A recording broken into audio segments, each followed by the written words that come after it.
आज आमर बार निर्वाचन थिला जो थी कि मोर सान भाई कविराज दास एवं बड़ भाई ब्रजेंद्र साहू अक्षय दास सभापति संपादक और उपसभापति भाव यथाक्रम निर्वाचित होती।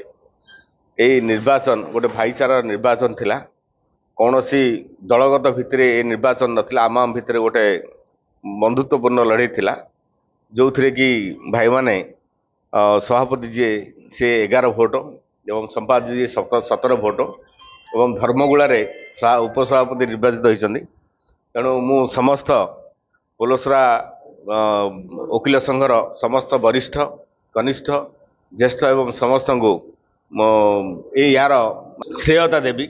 यहाँ पोलसरा बार आसोसिएशन विजय ये तो लड़ाई थिला ये बंधुत्वपूर्ण लड़ाई थिला।